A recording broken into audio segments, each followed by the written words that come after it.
Dans l'univers de One Punch Man, s'il y a bien un personnage qui illustre la force, c'est Saitama. Chacun de ses faits sont des démonstrations de force et on ne saurait compter le nombre de fois où il nous a tous choqués. Aujourd'hui, dans cette vidéo, je vais vous sélectionner 5 démonstrations de force du plus grand des super-héros. Attention, cette vidéo contient du spoil sur les derniers scans de One Punch Man. Numéro 5, il est entré physiquement dans une dimension spirituelle. Durant le combat du Phénix réincarné face au Petit Empereur, certainement l'un des plus beaux combats de One Punch Man, le lieutenant de l'association des monstres développe un nouveau pouvoir, la dimension du Phénix. Une capacité qui lui permet de se connecter à l'esprit de son adversaire et le plonger dans un espace spirituel, une illusion où le temps s'écoule plus lentement. Cela rappelle grandement les techniques du Sharingan. Dans cet espace spirituel, Phénix réincarné voulait convaincre Petit Empereur à rejoindre une nouvelle organisation de monstres qu'il aurait créée. Si Petit Empereur a réussi à s'en sortir une fois par sa volonté, la deuxième fois il y était complètement coincé, exténué du combat. C'est à ce moment-là que Saitama a fait la dinguerie de pénétrer physiquement dans cet espace mental, où je dirais il est entré par effraction à l'aide d'un coup de poing. Phénix réincarné était aussi choqué que les lecteurs. Mais qu'est-ce que Saitama ne saurait faire? À ce moment-là, certains avaient donné la théorie que Saitama a forcé mentalement son chemin dans la discussion entre Phénix réincarné et Petit Empereur, qu'il a visualisé comme un coup de poing parce qu'il ne comprend pas les pouvoirs psychiques et que ceux-ci n'ont pas d'effet sur lui. En effet, Saitama a une immense volonté. Il est donc immunisé en théorie contre les capacités psychiques. De toute façon, qu'importe les théories, cela prouve que le personnage est beaucoup trop fort pour son univers et qu'il défie tout entendement. Cela amène à conclure que l'hypnose ou les illusions ne fonctionneraient pas sur lui. Ça questionne alors sur le fait que le genjutsu ne marcherait pas sur un personnage comme Saitama. Après, je n'oserais pas comparer la dimension spirituelle du Phénix réincarné où un enfant par sa volonté est arrivé à s'en sortir au Sharingan des plus puissants Uchiwa, mais il faut bien reconnaître que Saitama est capable de percer un lieu mental spirituel comme si de rien n'était. Mais ce n'est que mon point de vue, mais le Sharingan de personnages aussi emblématiques que Sasuke, Madara, Tobi et autres ne pourraient rien contre lui, sauf,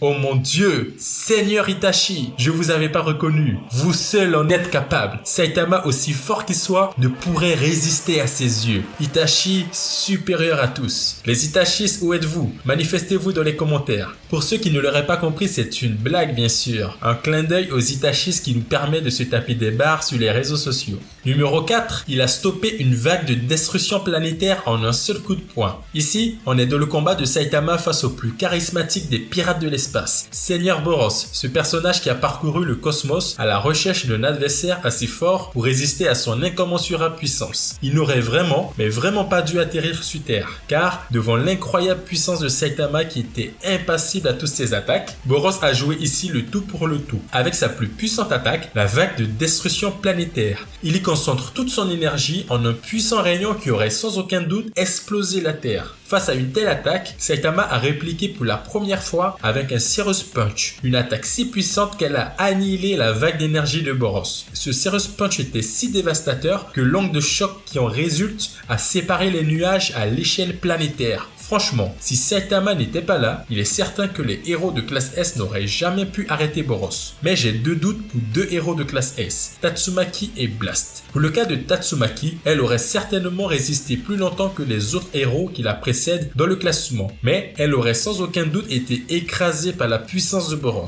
Par contre, Boros versus Blast, c'est un vrai match, assez indécis pour moi, je ne vois vraiment pas qui pourrait gagner une telle bataille. Et toi, donne-moi ton avis dans les commentaires. Surtout que l'on sait que Blast collabore avec un groupe dans une autre dimension dont un Boros alternative. Si Blast est numéro 1 des héros de classe S en classement comme en force, rien ne dit que c'est le cas avec son autre équipe. Numéro 3, il annule la meilleure attaque de Orochi avec une projection de lave. Orochi, le roi des monstres, est certainement l'un des adversaires qui s'est le moins fait respecter par Saitama. En effet, du début à la fin de leur combat, Saitama n'avait jamais pris au sérieux celui qui était censé être le plus puissant de l'association des monstres. À propos, dis-moi dans les commentaires si Orochi est vraiment le personnage le plus fort de l'association des monstres. On n'inclura pas la grande scolopendre sage, l'eau minérale naturelle déviant et la fusion de Psycho et Orochi Orochi qui pour une majorité des fans, on sait qu'ils sont plus forts que Orochi. Revenons à notre combat. Pendant que Orochi racontait ses origines, ses aspirations, son titre de souverain du monde, Saitama préférait profiter d'un bain de lave. Devant un si grand manque de respect, Orochi a préparé sa plus puissante attaque, une technique alimentée par une partie de l'énergie de la Terre, le canon de Gaïa, une attaque qui promettait une dévastation totale, une annihilation complète. Bref, une énorme vague d'énergie. On n'a même pas eu le temps de voir la capacité de destruction de cette attaque que Saitama a répliqué en faisant un pistolet à eau bien vénère avec de la lave en fusion. Rendez-vous compte que l'une des meilleures attaques de One Punch Man, le canon Gaïa, a été stoppé par Saitama avec un simple pistolet à eau exécuté avec ses mains. Saitama n'a même pas pris le canon Gaïa au sérieux. Je le rappelle, une attaque alimentée par l'énergie de la Terre. C'était complètement what the fuck. Orochi était aussi abasourdi que nous les fans. Numéro 2, il détruit la couche terrestre de la lune Io. Durant son combat face à Garou Cosmic sur Io, l'une des lunes de Jupiter, on n'avait jamais vu autant de démonstrations de force de Saitama. C'était irréel. Et surtout, l'une de ses techniques, un renversement de table sérieux. Ici, Saitama, à l'aide d'une seule main, a complètement arraché la couche terrestre de Io. Ce type a épluché l'équivalent d'une masse légèrement plus grande que notre lune. Un peu comme toi qui enlèverais la coquille d'un œuf. Mais ici, on parle d'une surface de près de 40 millions de kilomètres carrés, soit plus de 2 fois la superficie de la Russie, le plus grand pays en taille et de très loin. S'il avait fait un renversement de table sérieux avec ses 2 mains sur Terre, il n'existerait plus de continents, d'océans, de montagnes, du pôle Nord et Sud. Bref, toute la croûte terrestre aurait connu le même sort que Io. Plus de vie sur Terre. Pour quantifier la puissance du renversement de table sérieux, imaginez des milliers d'armes atomiques, les plus puissantes du monde, disséminées sur toute la Lune et qui exploseraient en même temps. C'est ce que vient de reproduire Saitama avec une seule main juste en soulevant le sol. On comprend bien pourquoi ce type se limite sur Terre, car s'il venait à frapper notre planète de façon sérieuse avec son poing, il la détruirait sans problème. La prochaine démonstration de force ne pourrait être réalisée par les technologies, pas même par notre imagination.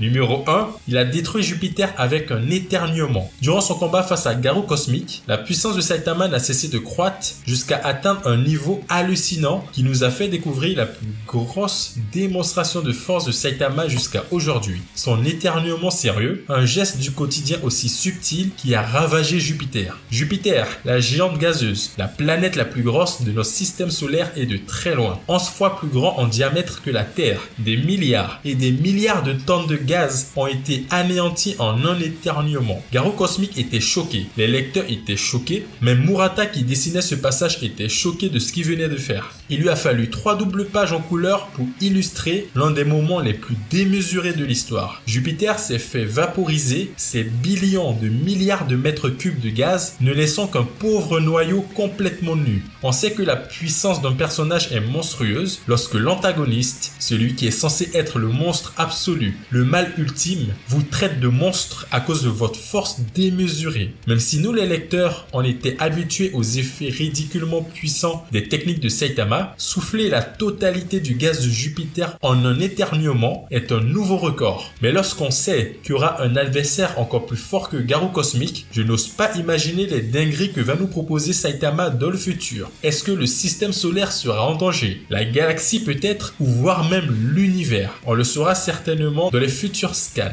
Merci beaucoup d'avoir suivi cette vidéo et n'hésite pas à t'abonner, à lâcher un like et je te dis bye bye.